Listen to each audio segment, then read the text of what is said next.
I don't remember much about it because Mhm. I also have been doing ECT, which messes with your memory a lot. I mean, I know that it was an overdose.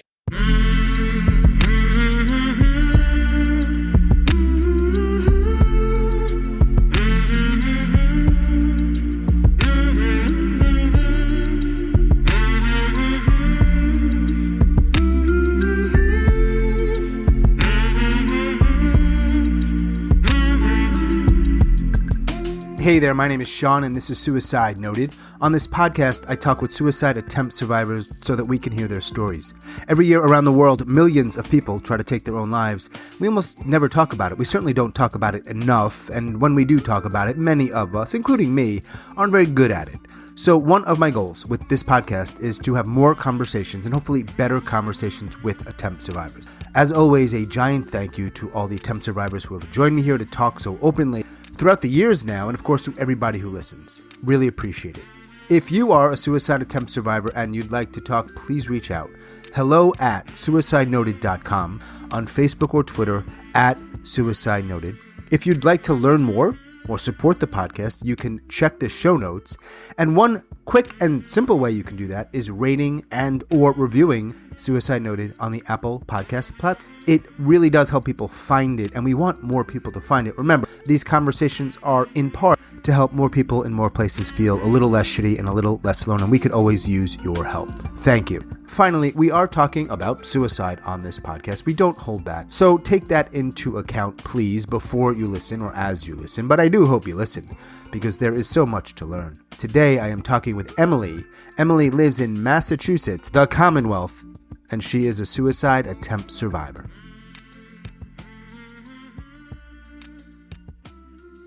Hi, Emily. How's it going? I'm okay. How are you? Yeah, same. Whatever. I mean, fuck, we're talking about suicide. Let's not candy coat this shit. I'm all right. I'm hanging in. Yeah. Where are you? Right now, I'm in my room. Wait, what part of the world? Sorry. I'm from Air, Mass. Literally air? Ayer. You like living there? I mean, I haven't lived here for too long. I used to live in Lowell. Okay, you're a Mass girl. Yeah. I don't hear much of a Mass accent. What's a Mass accent? Not what you have. Emily in Mass, thank you for connecting with me. You're welcome. Joining me here, chatting for a little while about some perhaps difficult things. I don't know what's happening in Massachusetts, but I have talked to a good number of people in that state. Yeah, I've never been to any programs or hospitals in any other states, but there's a lot of different programs and hospitals in Massachusetts, and a lot of people travel from different places to come to hospitals in Massachusetts. I assume that they're more progressive here because I haven't heard very many good things about treatment and programs in other states, but Especially if you listen on this podcast, yeah. What's that quote behind you? it's a Harry Styles quote.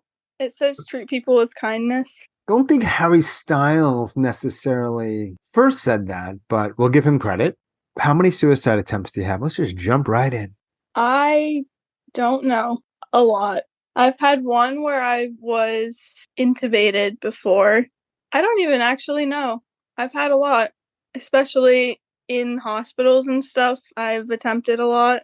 Have any of them almost, for lack of a better word, worked? Yeah, the one where I was intubated, that one was probably my closest. When was the last one? My most recent one was probably 6 months ago. So I think I've been out of the hospital for 3 months now. Okay, and do you remember when the first one was? In, I think, 8th grade. 14. Yeah. And how old are you now? I am 19. So in 5 years, that sounds like a rough patch. Yeah. Are you surprised that you're still alive? Yeah. Pretty scary knowing that I'm supposed to be moving into college next week. Yeah, I never even thought that I was going to be this far. What college are you going to? It's called MCPHS, Mass College of Pharmacy and Health Sciences. Yeah, I'm going for physician assistant. Very cool. Is that Boston? Yeah. Are you going to live there or live at home? I don't know how far it is. I'm gonna be living there just because it's like close enough where I can come home on the weekends and get my meds. Because I'm still not allowed to have my meds. Because you might overdose? Yeah. So, with your permission, I want to ask you in Air. That's awesome. What a great name. Totally Googling Air just to check out the general location in Massachusetts. That's all I Do know. you know where like Groton is? Nobody knows where Groton is, Emily. Or Chelmsford, Yeah, no. Shirley? They all sound the same. I'll just Google it because I'm a curious dude. All right, Emily, in your bedroom in Air right now, heading off to college, several attempts between the last 5 years. So this is where it gets really hard because I don't necessarily need to go into all the attempts, but I'm also like most curious, and I can't tell you exactly why about the first and last. Do you remember when you first started thinking about suicide as a possibility? It was right when my mom and dad like first started to separate and get a divorce. It was kind of like once my dad was gone, kind of realizing how abusive he actually was How so? physically and like verbally. Wow. So he leaves. And how old were you then? 12 or 13. So already a hard time for almost anybody. Yeah. Right. But then you add this other stuff, parents splitting, abuse. At that time, you're young. Do you talk about it with any friends or anybody? No, not really. I don't know. That was just not something that we ever really talked about, like with my friends. Isn't it weird that sometimes like nobody's talking about it, but like half the people there kind of feel a certain way about their life, their family, themselves, their future. We'll talk about some other stuff, right? Makes sense. Yeah. Then, like, the hardest part was probably just seeing the effects on my youngest sister of the abuse and then also my autistic brother. Because at this point, this was like before he was super verbal. Seeing that and then kind of thinking that I could have done more when in reality I really couldn't have. So that was probably the hardest part. Are you older than him? Not by much, by 13 months. And the sister's even younger? Yeah. Right now she's 11. So not a wonderful place for children to be necessarily. And so when you're 14, you're in school. What's the name of your school at the time? It was called Innovation Academy. Did they have a mascot? It was a hawk. Nothing wrong with a hawk. It's a common mascot. Kind of like the energy of a hawk. I think I get hawks and falcons mixed up, but no one gives a shit. Okay, so 14. Like what happens? Well, like before the attempt happened, it was kind of just my dad. He was also transitioning to female at that point and kind of like this came out of nowhere and he blamed everything on his transition. And the reason I don't use his correct pronouns isn't because like I don't support that stuff. It's just because I don't support him. I don't like him at all. So Woo, we are getting into it. All right. so then on top of like all of the abuse, there was just that too. So that was just a lot and that contributed to like my suicidality a lot because it kind of just like, what are my friends going to think? It's such a different thing. My first therapist, like this was like one of the first therapists that like I ever even told about my suicidality at all. And she didn't really give a shit at all. She just thought it was just because of a lot of stress. So she didn't really take it seriously. We don't know exactly how she thinks or feels, but let's just say she's 100% right. Was, right? And it was just due to stress. Whatever that means. Is that still not a reason for major concern? So if I say to you, I am so stressed, I'm thinking about ending my life, or I'm having thoughts of suicide, that's a problem. Or that's something that needs some attention, you could say for sure. So let's just say after I had an attempt and got out of the hospital, I did not go back to her. Makes sense. Makes sense. There's a difference the day before you try. Do you remember why it was that day as opposed to waiting another day or the day before? I don't remember much about it because I also have been doing ECT, which messes with your memory a lot.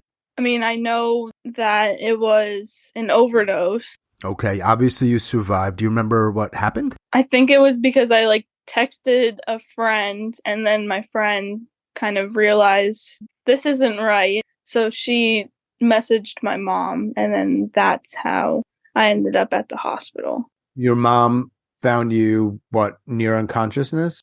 Yeah. How long are you in the hospital for? Like in the ER, I was only in the ER for 3 or 4 days. And then I went to inpatient for 10 days. Then after inpatient, I went to a CBAT.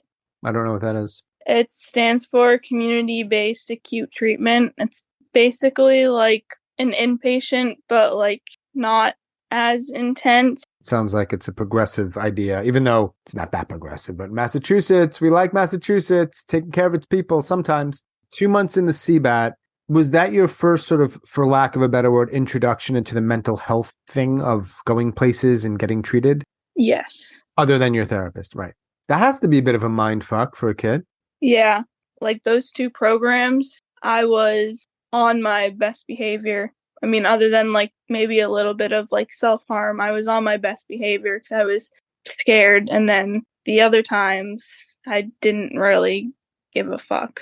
So at this time, your father is still transitioning. Yeah. I imagine life is hard for your mom. She's going through a lot. A son who's dealing with his stuff, a young child, her daughter who's now in this situation, her father, or excuse me, her then spouse or former spouse is transitioning. Like, your mom must be losing her shit, no? Yeah. And my mom also, when she was a teenager, she also went through her own like pretty serious mental health issues too. Kind of feel bad for her. If you can recall, I know that the ECT makes it maybe hard from that time when she found you to, let's say, the time that you got out of the CBT. Like, that's a few months. Like, was she mostly supportive? She was always supportive. Was she kind of Harry Styles like and being tender? Kindness is the word. Kind. Was she kind? Yeah, she was always kind. You know, imagine that. And I don't have a kid, so like, I'm truly just speculating. But the idea that if you've gone through some really hard things like that, mental health stuff, like you said, like maybe it makes you often, not always, of course, a little more empathetic. You know, you get it a little bit. Yeah. Do you think that your father, and I know you don't like him, do you think he had his own stuff going on? Yeah, I've never heard that he has attempted. I mean, I imagine that he was going through his own stuff. Even now, he doesn't really let people help, and he's still not the nicest person. Just so the audience knows, because I don't get a lot of people emailing me. It's mostly like, hey, I'm curious about the show. Can I maybe be on? But Emily is using a pronoun and I'm simply using the same pronoun. I don't know. I'm going to probably get shit for it. But so here's the thing I know, because you've already told me, right? You get out of this program, you're back home, you're still in middle school. I'm sure life is not magically better. I also know that you not only have a suicide attempt in the last 6 months, but in between you had several, and I'm sure all kinds of challenges, because people, I don't think, come close to trying or try without shit being really hard. I could say that almost universally. Yeah. What's life like in those years for you? Kind of like I really didn't try much in school. Didn't have the motivation either. I was self-harming a lot. You have to hide that, so you can't wear short sleeves or shorts or something? Yeah. I mean, I mostly did it on my thighs until I was in like a residential program, when it was like harder to do it on my thighs and easier to do it on my arms. School hard, not interested, cutting anything else? Just hiding a lot of things. And then at this point, I was kind of stealing pills every time that I could, because my mom was hiding the pills and stuff for obvious reasons. So anytime that I could, I would gather pills. So is it always on your mind in those years? Yeah. And also, it should be said, I mean, at some point, COVID starts. COVID started when I was in a program called IRTP. So many acronyms and abbreviations. It was an intensive residential treatment program. Basically, a mix between like a CBAT and an inpatient. Okay. If they needed to, they could cut down everything on the unit and make it more of like an inpatient but then like also give you more privileges, and you could go on trips. If you had the privileges, you were able to go on like overnight passes. You know what I think though, and I do have strong opinions about this. When you say the word privileges, it sounds like we're punishing you. That's essentially the problem. A very bizarre way to approach people who are suffering from whatever they're suffering from. It just makes no fucking sense. Yeah, it did feel like a punishment. And if you're a good girl, we're going to give you this treat. It was more of like, if you're safe. Like, say you tried to like hang yourself there. They would take away like your clothing or like any strings and stuff that you could use. That makes sense. Okay. Where's the privilege part? Like if you were safe and you proved your safety with your therapists and like the staff and stuff, then you would get your things back, I guess. I don't know. So people just lie. A lot of the times, yeah. Yeah. This is the game we're playing. Like, say what I need to hear, and then I'll give you your stuff back. All right. So you said you don't know how many attempts you have, right? We know you have the 2, and then in between you have others. Yeah. Were they always the same method? A lot of the ones that were at home, most of them were overdose, but there was one time where it was like an overdose and I tried to like cut my wrist. If you had a will, people were going to find a way. Yeah, I think that's usually true, sure. Can you give me a ballpark amount of how many places you've gone to? How many have you been to where you stayed there? She's counting. I can see her counting right now.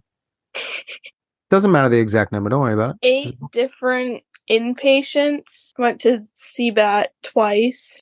And then partial programs, 3 different kinds. And I've had an intensive home treatment program that I've had for a pretty long time.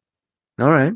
Throughout that entire time, you're in school, but not always, because you go inpatient. It's hard to do that at the same time. Yeah. I'm assuming your family knows, maybe not the little one, or maybe not your siblings, like what's going on with Emily.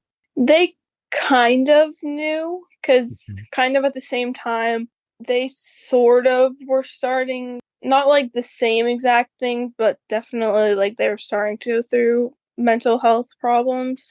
I keep thinking about your mom. It's not about her. Just, I can't help but think about, strong woman, it sounds like. Yeah. As are you, because you're here, and that's hard. Don't some people in school know what's going on with you when you're not around for a couple of weeks because you're somewhere else? Like, don't people start talking? I'm not exactly sure, because I did go to a couple different schools. I kind of like hopped around a little bit. Did you ever get a diagnosis or diagnoses that you think are accurate? I mean, definitely depression. I mean, probably anxiety, maybe PTSD. So what's going on? When was it? Maybe earlier this year when you tried for the most recent time? This was like before I had gotten accepted into colleges yet. A lot of anxiety, thinking that I wasn't going to be able to get in because my transcript was so weird. That was mostly what triggered it. Overdose? Yeah.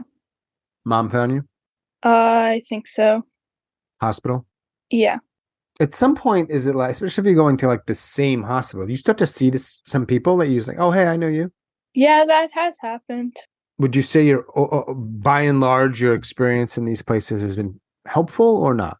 Or is that like an unfair question because it depends on each time? It depends on each time and like what other patients are there. Why is that? Sometimes like the patients that are there, they act out a lot more, which is another like big trigger for me, especially like if someone's like screaming and like freaking out and getting restrained, then that's not the best experience. Wow. Do you think the ECTs helped? Sometimes it does. Sometimes it doesn't. I don't know. It just depends. Yeah. Do you remember what's going on where you decide I'm going to search somewhere for something on suicide or whatever it was you were searching for, and you had happened to come across this? So first, I was listening to like a crime podcast called Morbid, who they're actually from like New England. And like in I think like the recommended your podcast came up, so I just like decided to listen to it. So it came up and you clicked on it, and here we are.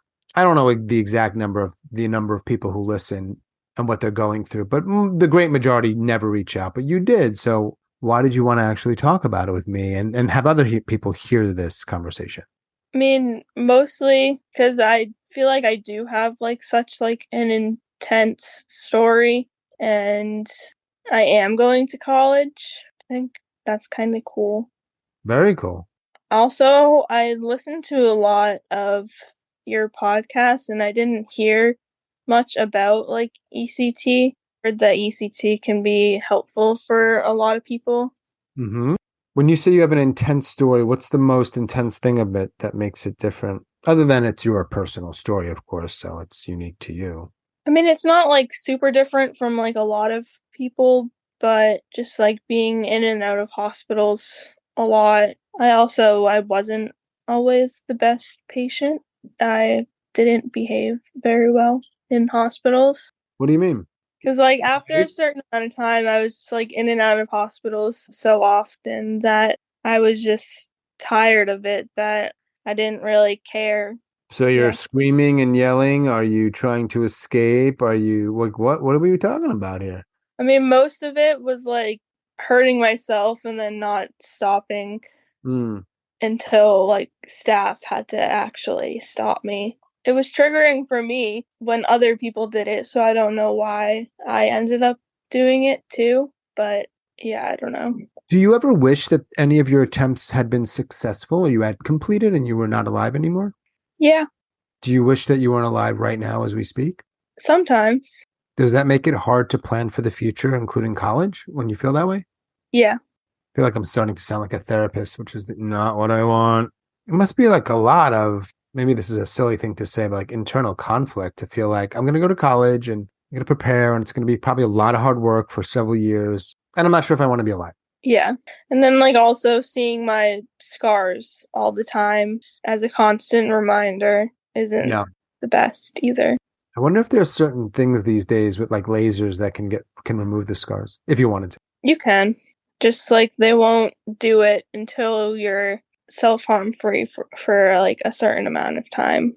Oh, you're not, and so that means you're not self-harm free. Yeah. It's tough. It's getting better, but Did you ever find a therapist that you didn't dislike? yeah, right now, like from my in-home team, I have a couple of therapists that I don't mind. And one of them I've had for a while, but Mhm. I'm gonna have to like get a different therapist once I move off to college. Beantown, Boston. Here we go. Next week. Fuck. Nervous? Yeah. Physician's Assistance Program. Assistance Program. Cool. Very cool. By the way, does anybody know we're talking? My therapist knows we're talking. Then also my mom knows we're talking. I think maybe a couple other family members, but that's about it. That's a good number right there. I wonder if they'll listen when it comes out. Well, I wonder if you'll listen when it comes out. Some people don't like their voices. I'll listen to it and then probably cry about it. Well, that kind of speaks even more to your bravery for doing it in the first place. So thanks. I'm guessing outside of like healthcare professionals, there's only a smallish number of people who know about your attempts. Yeah. It's not something you're gonna like reveal to the world in TikTok Yeah, no. and no social media about it.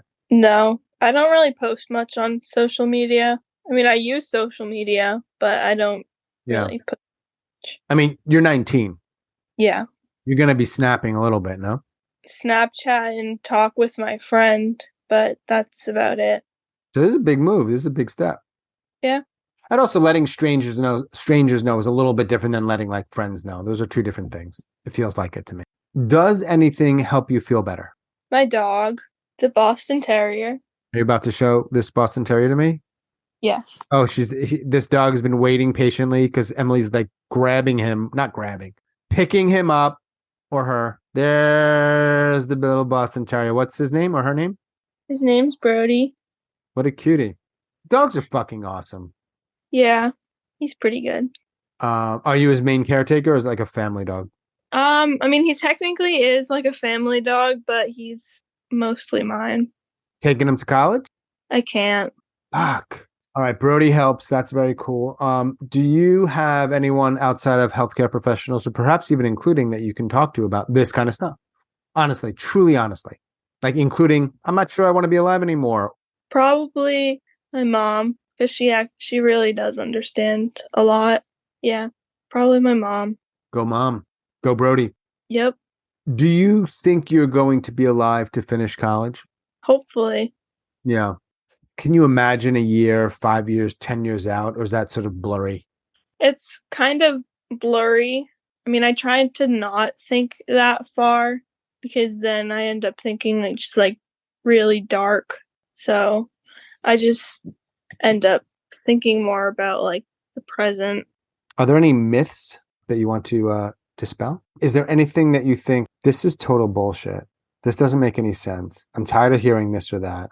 None. Okay. For now, the answer is no, none. How long does ECT last typically? When are you done? It kind of just keeps going until I feel better, I guess. Like sometimes I was going 3 times a week, then other times I was going once a week. What else do you want to talk about? I don't know. Fair. Emily and Mass, thanks again, and good luck in college. Okay, thank you. You're welcome. Bye. As always, thanks so much for listening and all of your support, and special thanks to Emily in Massachusetts. Thanks, Emily.